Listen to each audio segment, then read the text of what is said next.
January is almost ending. Can you believe it? We thank God for thus far. Well, today, I know we are getting into the month of love. February is almost here. But today we are going to talk about a phenomenal love of a mother. A mother who had all the hopes of having a daughter, a beautiful child. And then after delivery, anyway, I won't take it from her. She's going to share her own story and also tell you about the book she's written on her experience as a mother with a child with a disability, a physical challenge. Motherhood is beautiful, but it can be so daunting. Anyway, welcome to the Standpoint 2022. We're still cruising. We're still having beautiful and amazing programs. And remember, our theme for this year, 2022, is broken but beautiful. Broken but beautiful. This woman was broken, but she is so beautiful. Thank you to GTP for my cloth. This is Adepa. Not Adepa Dumas, but Adepa. Thank you so much. And my dress is by Leran Collections. Thank you, thank you, thank you. Makeup by Makeup and More. Yes, she's back. Makeup and More. Thank you so much. And what else? The rest is all me. We'll be back.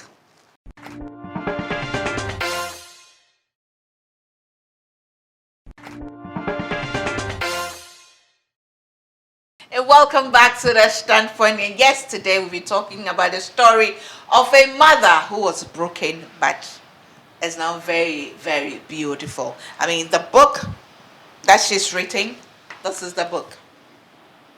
This is it. That's The Unconventional Mother, How I Nurtured My Daughter with Disability into a Global Leader, Lydia Bedway. Yes, by the end of the program, you'll be running to get copy to read. Well, let me say thank you to Esteron Balloons and Accessories for sponsoring the Standpoint. We are also grateful to Standing Florals and Decor for all the artificial and natural plants.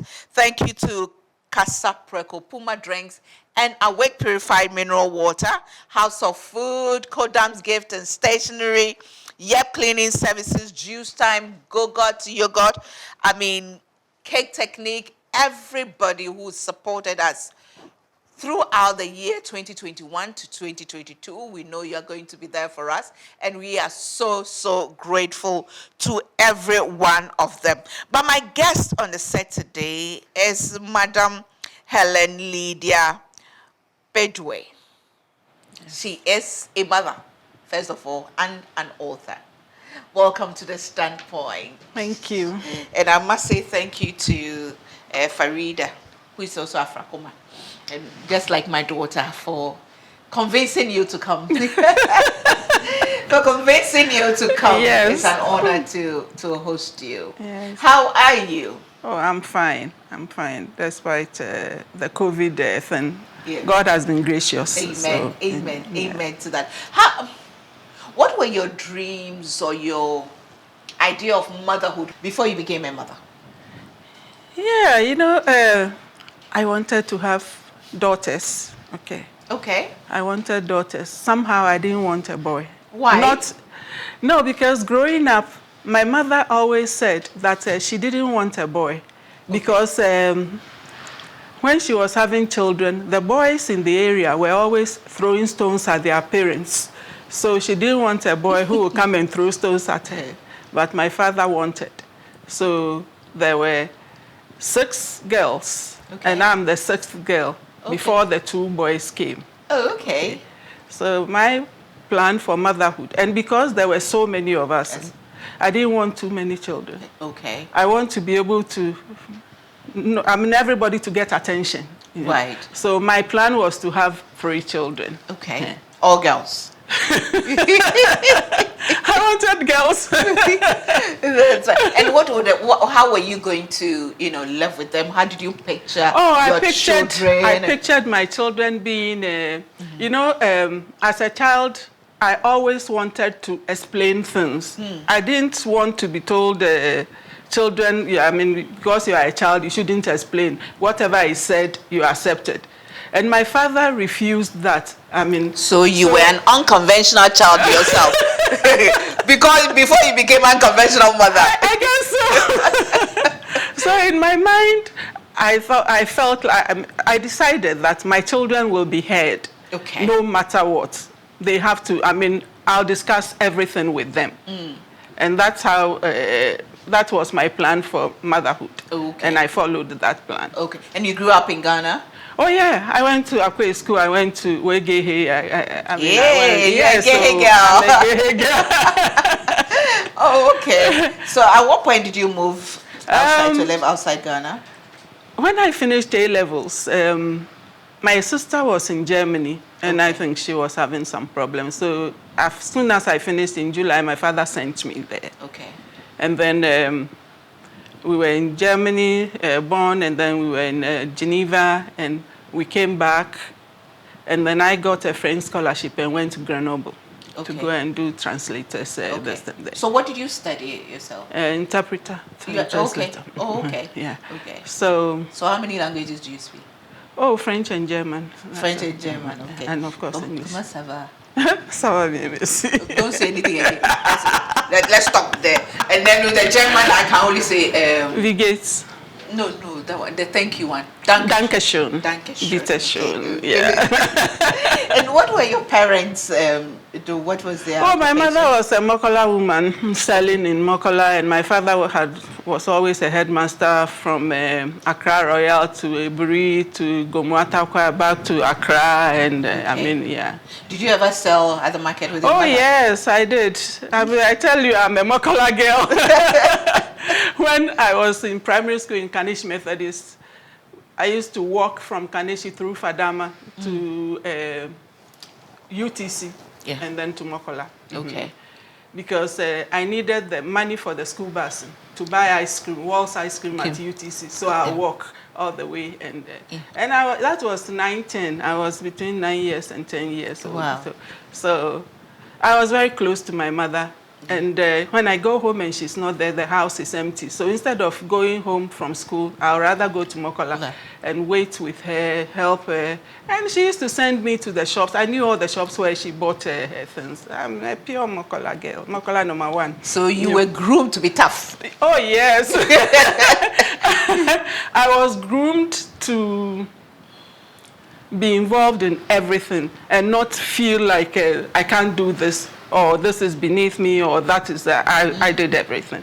We used to sell, Christmas time, we used to sell biscuits at post office. I don't know whether you remember Accra post office. Yes. We put our biscuits there and sell and whatever. You and your sisters? Yeah, me and my sisters. And even before then, going to Kanishi Methodist, Mrs. Savage was near us, and she baked bread. Okay. So when the smell wafted into the house, then you rush and go and buy 5 CDs worth and go and sell it and get 25 pesos commission before going to school. Hey, Mom, you're a business girl. Well, it was what needed to be done. There were so many of us. I mean, there were a lot of us girls. Yeah. And, but I guess education was important in that yes, home. my father being a headmaster and everything, education was #1.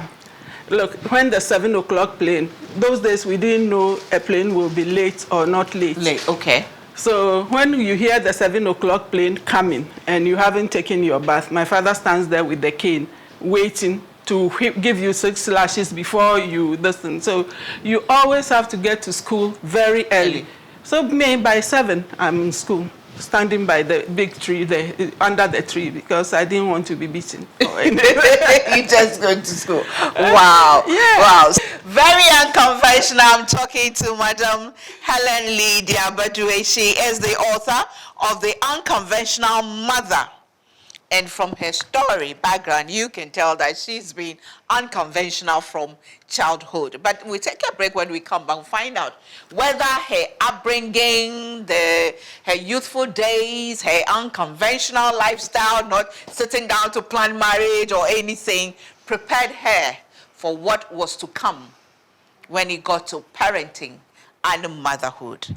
We had to get to the exciting part before we get to the tough part. You're watching The Standpoint. Thank you so much to GTP for my cloth. This is Adepa. And thank you to Leran Collections for sewing this dress for me. My wig is by Insula GH. Makeup by Makeup and More. She's on social media, Facebook and Instagram. Follow her. And makeup product, always by Note Cosmetics. Patronize their product, all the vendors, so they can get some money to support us, so we can keep The Standpoint on air as well. We'll be back.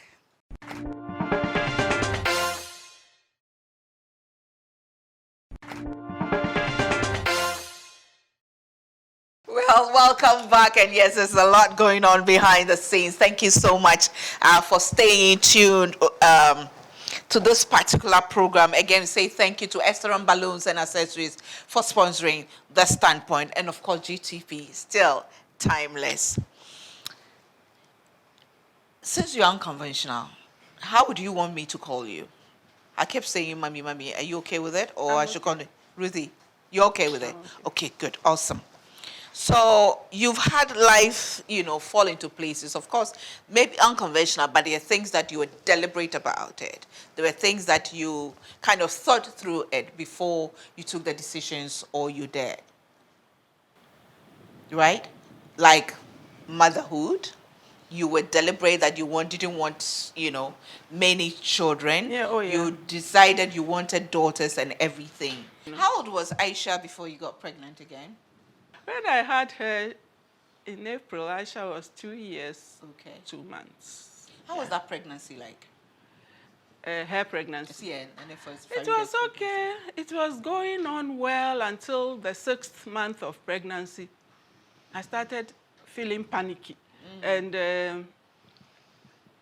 during the course of that month, I felt like Was that pregnancy planned or it just happened? Like me, I'm an accidental baby. My siblings always tell me that I wasn't planned for. I just came. It wasn't planned. It wasn't planned. But like everything, you went with the flow. I went with the flow.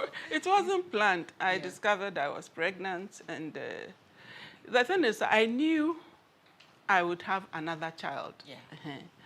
So having Aisha and discovering that my husband and I were resource incompatible, which I didn't know anything about. Can you explain what does that mean? If you don't mind, if no, it's okay. It's okay. Everybody needs to know. I'm O negative. Okay. And my husband... That's rare. Yeah, universal donor. Okay, Yeah, yeah. I'm O negative. And he was A positive.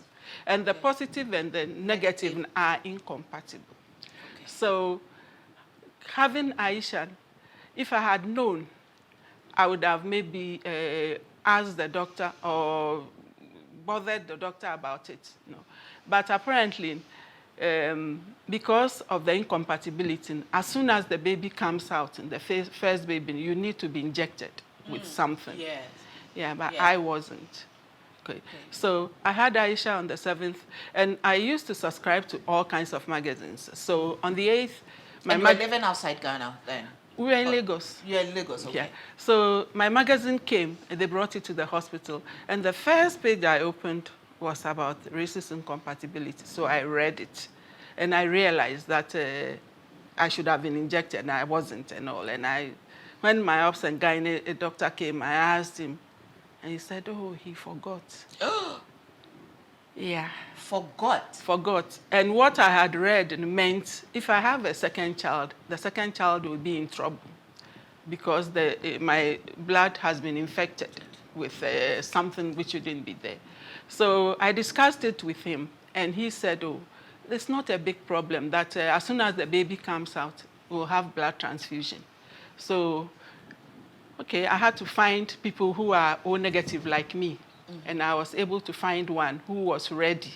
Okay. That even when the time comes, he will give me the blood. Right. So I settled down. I settled down to it. And so when the second pregnancy came, I didn't bother. I just reminded the man that the blood. Yeah. But who will foresee anything? Yeah. I didn't know that she will come with her intestine blocked. Okay. So when she was born and the first day. And the doctors didn't see anything No. during the pregnancy. They didn't see. They didn't see anything.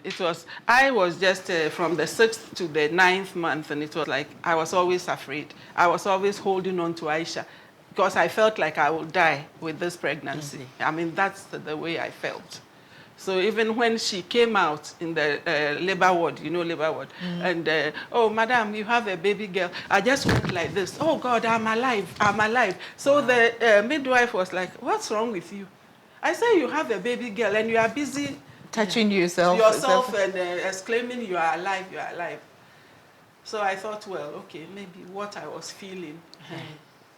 But this baby was lying by me, lying there looking at me, covered with hair, a lot of hair, very pretty. And she was smiling all the time. She didn't cry or anything for food, for nothing. So I just kept on giving her water. And every time I carried her, the bed was wet with the water. So when my pediatrician came, I said, there's something wrong with this baby. And he said, oh, no, there's nothing. He looked at her, she smiled and everything. And then afterwards, the following, in the evening, he came back. And I said, God, there's something wrong with this baby. And he said, oh, I worry so much. Okay, he will let them wash her stomach. So after he washed the stomach, in the following day, which was the Saturday, and the stomach was washed, I still give her, it's the same thing. And I told the hospital where I had her, I told them that I wanted to be discharged. So Sunday morning, early morning, around 9 o'clock, they discharged me.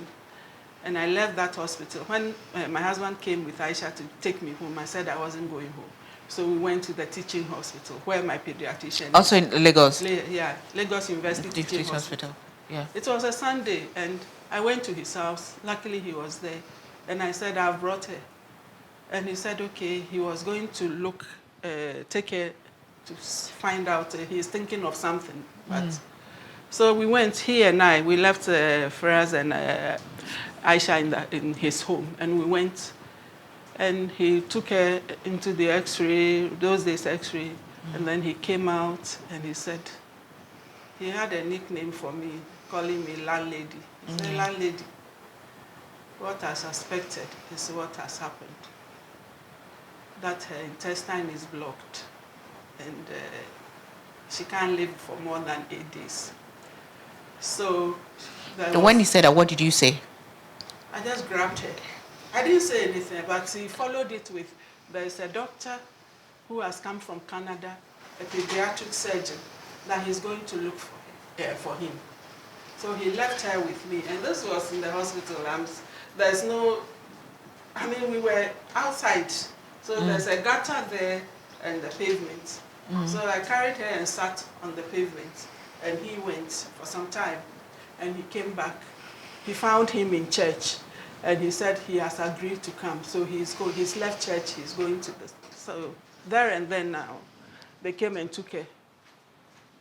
And it's a Sunday morning. It wasn't a normal working day as such. So they came and took her. But sitting there, whilst waiting, this girl was just looking at me and smiling, looking at me and smiling. So I don't know why, but I said, God, don't take her away. No matter how she comes out, and I'll look after her. I remember saying that clearly, but I don't even know where it came from. Anyway. So they took her. Imagine having had a baby 2 days. Your stomach hasn't even, nothing. You haven't recovered from anything. Right. Yeah. And they took her into the place. And because it wasn't a working day, I have doctor friends. So my gynecologist, my pediatrician, and my physician, they went into the theater with him. And after 6 hours, he came out. The surgeon, I hadn't met him. So he came and he said, who is the mother of the baby? Who is it? I said, me. And then he says, we have finished. And I said, how is she? And he said, oh, they won't know. That an intestine of a 2-day-old baby is smaller than the intestines I've ever seen of a sheep or a goat or whatever. And they had to cut off the blocked part and stitch it. So I have to wait for 10 days to find out whether air bubbles have gone through the intestine. Then they will know it will be successful. Meanwhile, the other problem, incompatibility, is there. So I'll go to the hospital and stand, like I'll stand here, and she will be in the incubator there, the glass separating us, and I'll just be looking. And I'll beg sister to touch her skin to see whether it's yellow or whatever. Yeah. And the skin was going yellow. It means the brain damage or whatever, the damage was taking place. But they were also concentrating on the bubble passing through the intestine. So in the end, getting to after about 4 days, when I kept on saying that the thing was going, the liver was this thing, they put phototherapy on the lights over there. Phototherapy over there. But apparently it didn't do much. It didn't do much. The damage had been done already. Yeah.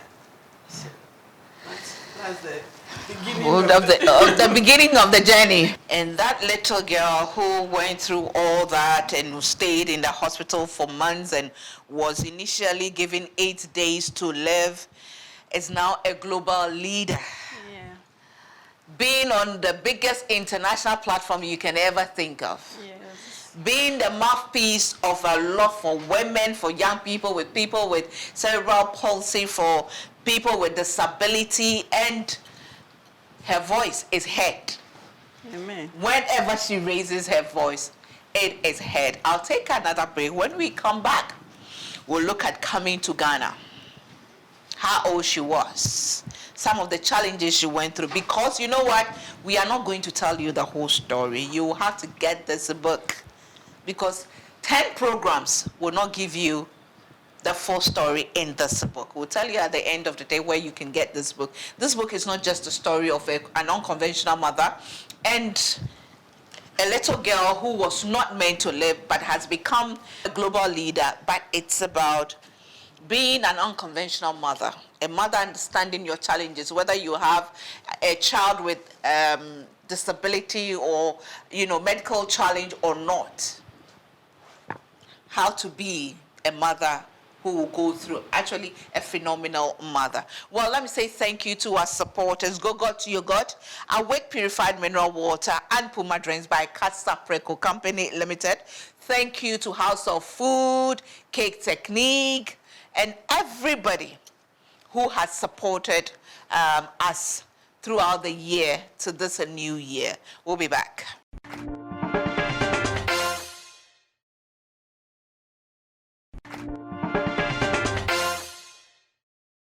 Welcome back to The Standpoint. Remember, this program is aired on Joy Prime, 6:30 p.m. every Sunday, repeated on Thursdays at 11 p.m. We also stream on our Facebook page. That's on Sundays at 8 p.m. and on YouTube as well. Mommy, so at what point, how old was Farida Nanefua when you came to Ghana? You came back to Ghana? She was 9 years old. 9 years old. Yeah. Yeah. And how was the before then? Were you coming in and out, or No, it was when she was 18 months, we went to Belgrade. My sister was there, and I wanted to find out what other treatment or something. So I went to my sister and did a lot of consultation there, and it was during that period. She couldn't really speak. She didn't have language as such. So I was doing speech therapy there. Okay. And I was seeing the doctors to find out what, because I mean, all the milestones were not there. Yeah. So I believe because of the challenges, you had to pay a lot of attention to her and focus on. Did you at any point feel like you were neglecting Aisha? No. And focusing too much on Farida? No, I didn't. I didn't because Aisha was involved in. Okay. I just didn't exclude Aisha in anything. No wonder they are so close. I didn't exclude Aisha in anything. We went everywhere together. We did everything together. Aisha goes to school. During the time she's in school, I spend all the time with Farida. When Aisha comes, I spend time with Aisha, her homework and other things and all. And then we are all together. Okay. That was my routine. How did your husband take it? Um, he didn't know what to do. You know, it's not that I didn't really think that he has neglected or whatever, you know. It's just that he didn't know what to do. Not that I knew what to do, but I was busy reading pediatric books and finding out a lot about it and talking to the doctors and all, you know. Yeah. So I was spending more time researching. And he just accepted everything I said. Right. That we have to do this, okay. We have to do that, okay. Yeah. Okay. But why did you decide to come back to Ghana? I mean, because those years. No, coming back to Ghana in 1988 meant I've been outside for 20 years, okay. And we were living, when she was born, after she was born, she was 2 years old. My husband got a job in the West Indies. So we were in Dominica for a period, and then we went to Comoros, and then we came back to Grenada before coming home, you know. Okay. And of course, they didn't know in this place anyway, yeah, because Aisha started school in Dominica, and yeah, you know. Okay. So it was out there. I had to be doing various things like teaching her at home. In Dominica, it's a small island. Right. Even when my husband got the appointment and I went to the travel agency in Belgrade, they told me the place didn't exist. So, yes, and I had to tell him, and he told me to find a big globe also. That is a little dot in the ocean. And then they said the plane cannot go there, so they will leave us in Barbados. And my husband said, fine, there's an island hopping plane, this and there. So, yeah, so getting there, of course, and they were also very behind. I took her to I went to the hospital to find out what facilities they had. They didn't have any. And the physiotherapist, there was only one therapist on the island, and she said she's never dealt with children. Wow. So it's only stroke patients she's been dealing with. So that's how come I was doing the physiotherapy myself, because I took her to Miami, they assessed and everything, and the therapist was doing various things with her. So not being able to put everything in my head, I had my camera. Those days we didn't have mobile phones anyway, so I had my camera and I was taking pictures of every step of exercise she did. And when we came back to the island, I put them all on the wall and followed the trend in doing it with her. And then because of the monotony and everything of it, and once a week, I'll take her to the hospital and show the physiotherapist maybe pictures of what I've been doing, and she will be doing it with her. So that's how we lived on the island in Dominica. And in the process, I just felt like, okay. You know, when she was diagnosed as being brain damaged, I was told that it didn't affect her intelligence. That was when she was 1 year old.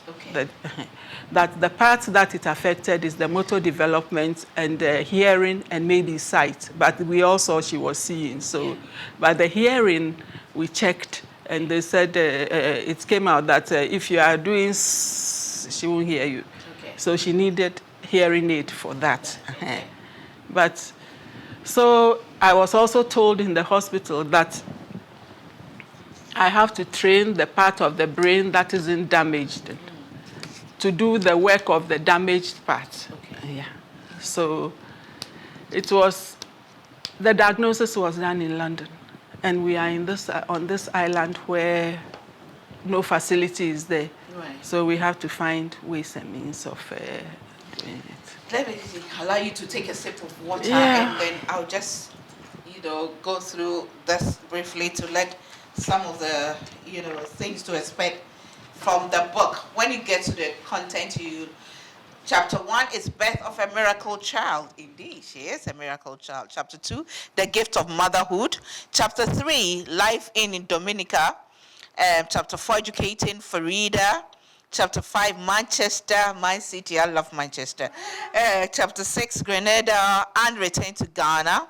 Chapter 7, Settling Down. Chapter 8, Farida'S Schooling and Career. Chapter 9, Perseverance and Hope. And then we have photo gallery. You should see Farida, the processes, pictures, I believe, taken by her mother most of the time, and that girl young lady Farida is tough cookie. She was her mother was unconventional and a fighter, Yeah. and she She was had. and is a fighter. Tough one. Please, if you want to see this one, look at her. This one, I'll tease her. I'll tease her. I say, look at her face.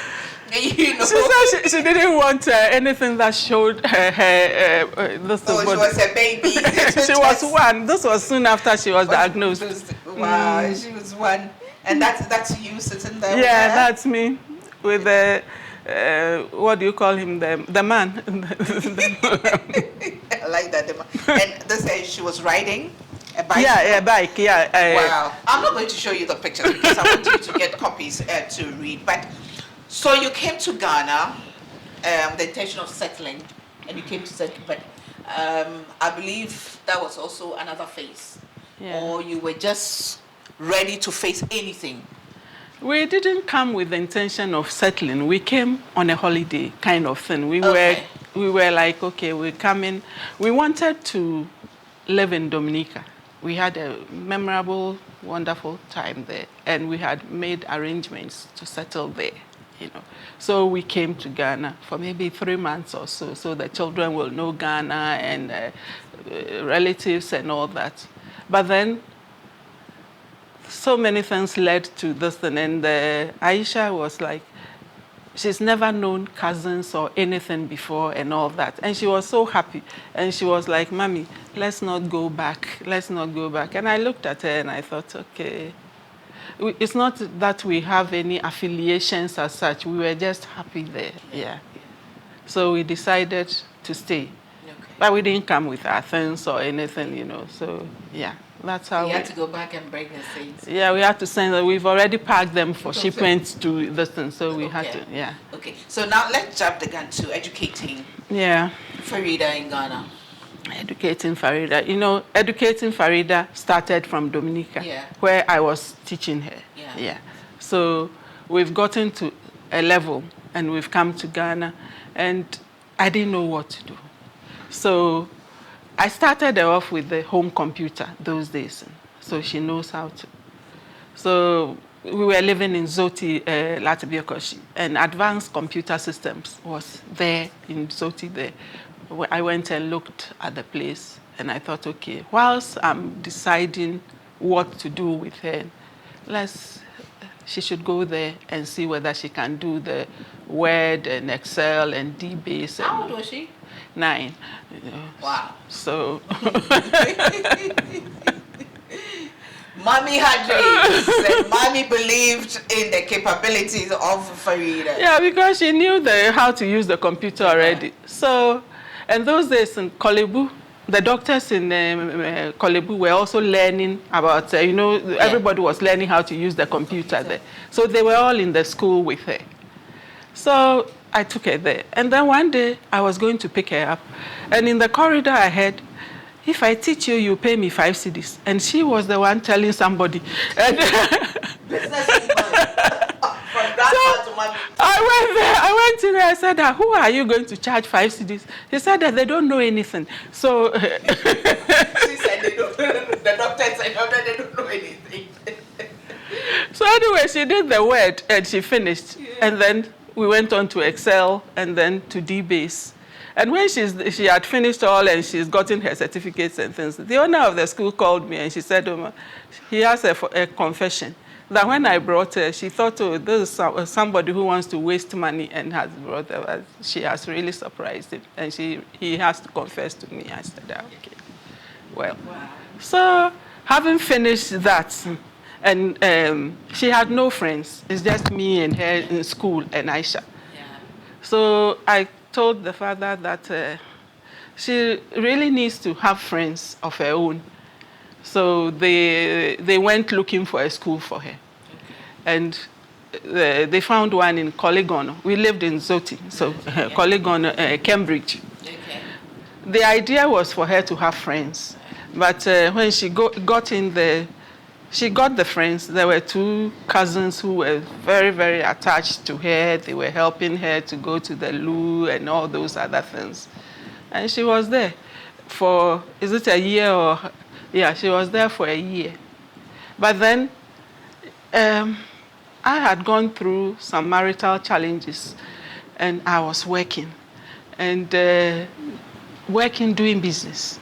So I drop her at school, I drop Aisha at school. I'm in Tema factories collecting things to supply people in Okanshi and all that.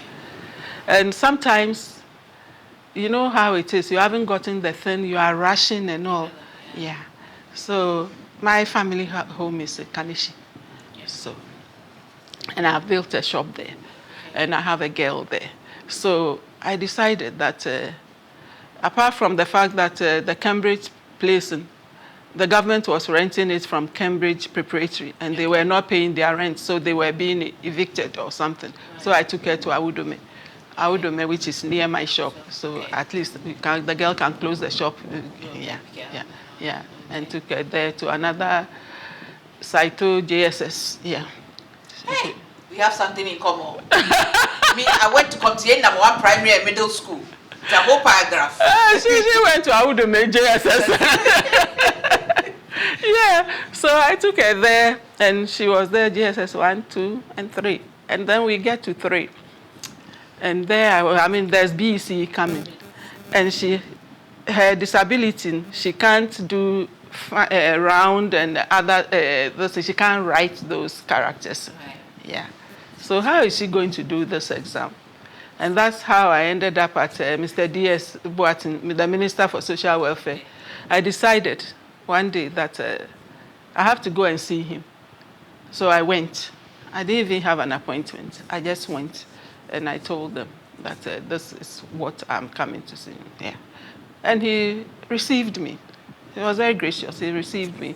I told him, he listened. He called his permanent secretary. He came, they listened, and he handed me over to him. And he talked to me, and then he said, they have a place called Special Education. So I went there, I saw the director, we talked, and then he said, well, this BAEC is Exams Council. So I should go to Exams Council to see, of blessed memory, Mr. Katriku, who was Director of Administration. He was also very gracious. He listened to me and all. So having seen these 3 people and having come home, I didn't know what was happening. Then one day I went to pick her from school, and the headmistress called me that, Madam, 3 big men came here. I said, 3 big men, and what has it got to do with me? He said, oh, they came from Special Education, Social Welfare, and West African Exams Council. They wanted to see her books.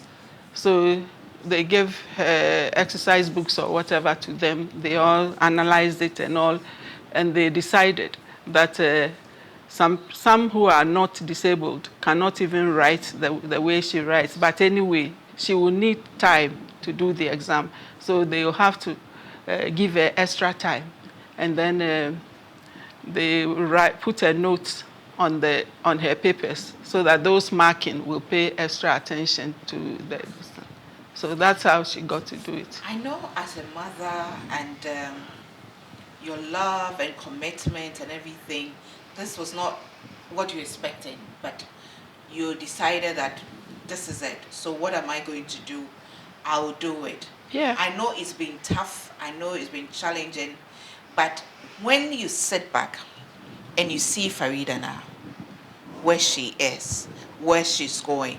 I mean, first of all, let me start from when the world started. No, let's start from when Ghana started knowing of her and everybody was celebrating her. How did you feel?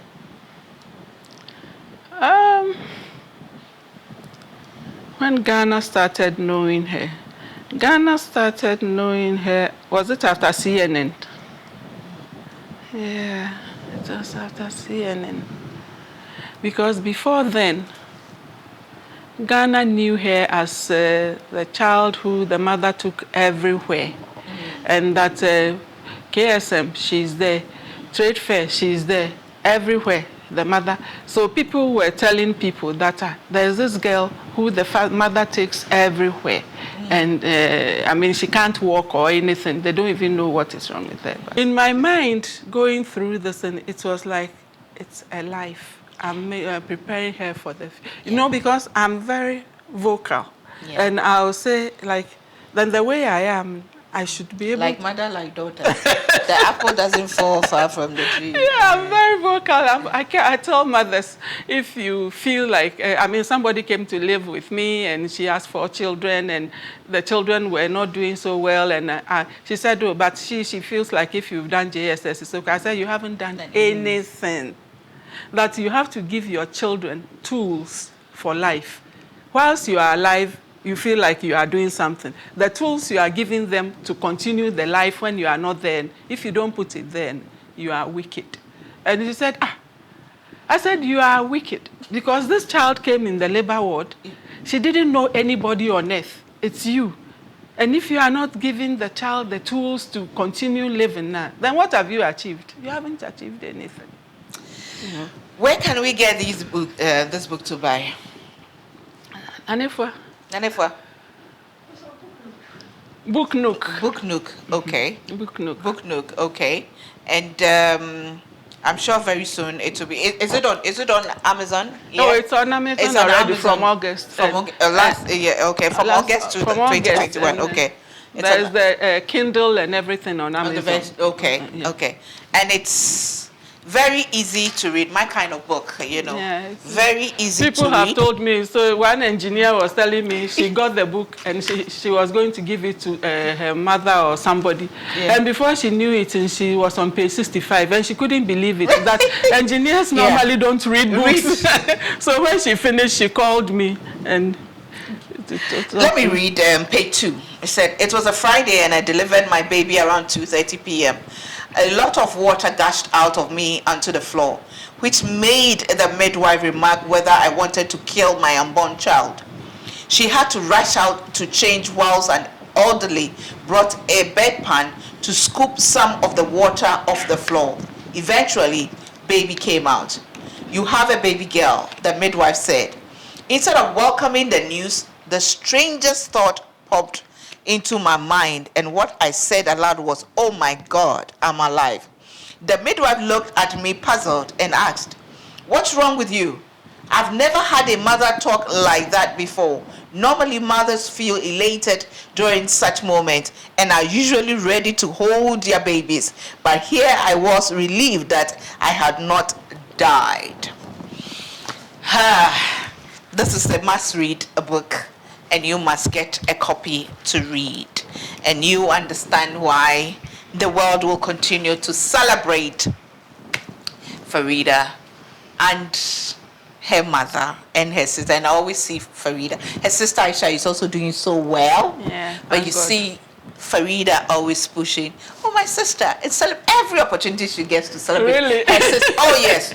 Every opportunity Farida gets to celebrate Aisha on social media, she will. Oh, yeah. Yeah, she does it. Yeah. Always pushing. And it's so beautiful, how they bond. Mama, you have absolutely done something right, done well. Thank and we you pray so that, some of us can also be like you. But before we end it, what have you got to say to mothers who have children, who have challenges, and mothers who feel like giving up?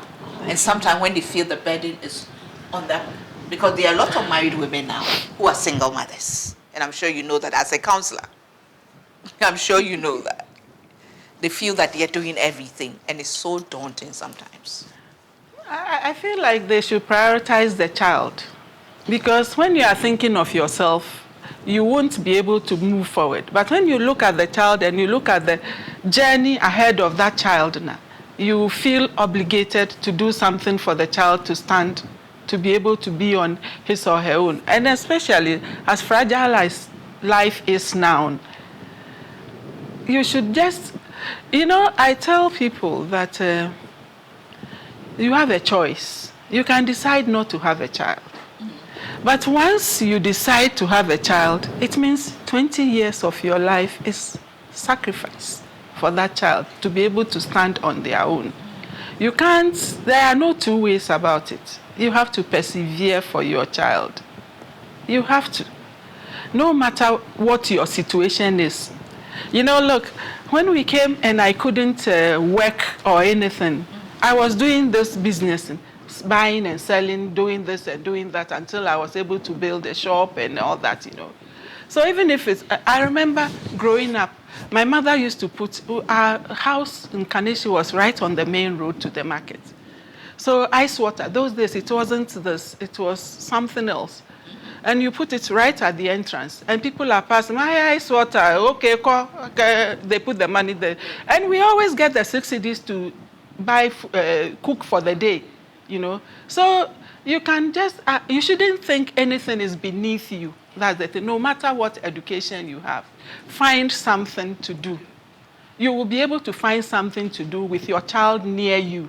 And I used to tell parents that you should, even if you have many children, you should have the me time for one child, you know. A lot, if it's 15 minutes on Tuesday, let's say you don't have time at all, 15 minutes. That 15 minutes, you are concentrating solely on that child. The others will have their day too. And every child feels special. It's grounding the child, because self-esteem is a problem for marriages. Go into marriage and you find one person has a self-esteem. Although superficially he or she is supporting the other thing, in there it's not there. Yeah. So build your child to have that firm base. Nanefa has firm base from the beginning, despite disability. Yeah. She didn't even realize disability. When she was interviewed by a child psychologist in Britain, she said, Mommy, let's us do everything together. It's only when Aisha is running with her friends, I can't run, you know.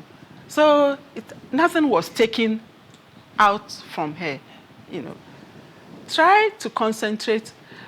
Once you have a child, and shift your me to your child and do the best you can do for the child. And you have just done that so well, and we are proud of you. And I'm privileged to have the opportunity to talk to you and also learn from you, you know, because you've answered so many questions going through my mind, even without me asking you, by you sharing it. Okay. You know, I just have that inner peace. Amen. That it is worth sacrificing. It's worth spending, because, you know, I think I've even written about it in the past, that sometimes you feel like my life has come to a standstill. Yeah. Because of my little girl. Because now she closes at 2 and my work everything has ended revolves around her. I mean, I'm known for not being attending meetings to the end, and this is my grandchild. Everywhere, every meeting I'm attending, 1 o'clock, I'm leaving. And so my year group people, they always say, you never stay. I said, because I have to make it.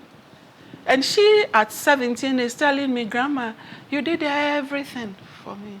I never felt that I didn't have a father, because her father died when she was 1.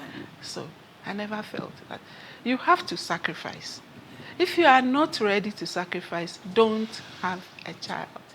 It's a choice. You shouldn't have it just because everybody is having it. Because they have a life to live, and they need the tools. I'm always saying they need the tools to be able to live this life, navigate the journey ahead of them. It's difficult already as it is. And if you don't provide those tools, who are you expecting to do it? It's the friends, and it will be the wrong tools. But when it's coming from home, you know solidly this is what it is, you know. The Unconventional Mother, How I Nurtured My Daughter with Disability into a Global Leader. Book Nook, you can get it, and also you can get it on Amazon, and hopefully I'm sure to go to other bookshops, but wherever you go to, whatever challenge books or wherever it is, just try and look around for it. This is it. Don't forget, and it's a must read for everybody. Very easy to read, the writing and everything, very easy to read. And it's a must-have for everyone. I would say even every child that can read needs to read this to build self-confidence. Yes. To build self-confidence. It's very, very important. Thank you so much. Yeah. Thank you for coming to share with us. Thank you, Sue, for having me. I'm sure we'll have you again sometime very soon. Thanks for watching. I'll be back with a bit of me.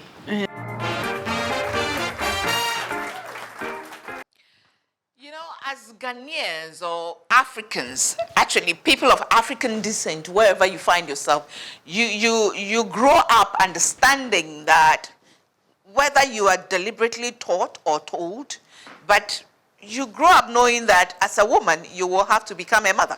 You get to a point where you will have children, you will marry, you raise children and all that. But motherhood is serious business. Trust me, motherhood is not easy. I know, and for people like me who did everything that I can to have a child, I desperately wanted a child. And there are people out there who desperately want children, and they're doing everything they can to have children. And I pray that they do have children of their own. But what nobody prepared me for, even at the age of 47, is that motherhood is tough. Motherhood gives you what it wants to give you. It brings you a child that it wants to give you. And you have to work with that child. Yes, there's nothing like a perfect child anywhere. But there are children with special needs, with special challenges, that as a mother, you will have to sacrifice. You will have to go to all length and breadth of this world to make sure you make life comfortable for that child. Because that child didn't beg you to come into this world. You brought that child into this world. There's no way Farida'S story will be told anywhere in this world without her mother being mentioned. There's no way I would tell my story anywhere without my father being mentioned. It pays off in the long run. It is painful. You go through that brokenness period, but in the end, it becomes beautiful. Remember, you may be broken, but you know what? You are beautiful. Dear mother, you chose motherhood. Maybe motherhood chose you. Maybe you didn't plan it. It happened, but it's here. That child is here. What are you going to do about it? I believe God is real. I believe God knows all things. I believe God prepared and planned everything for that child. But God gave you that child for a reason. And He's equipped you to do the right thing. He's all-knowing. He's all-powerful. I'm a woman with super crazy faith in God. Trust me. But I know God has given us wisdom. So even as I pray, Lord, help me to know how to handle this child you have given me. That's one child that is like 1,000 children. I know He's giving me wisdom. And I need to use it by reading, by learning, by asking questions. Don't throw your hands in the air. Dear mother, it is well. You can do it. That child is counting on you. Thanks for watching. See you same time next week. Bye for now.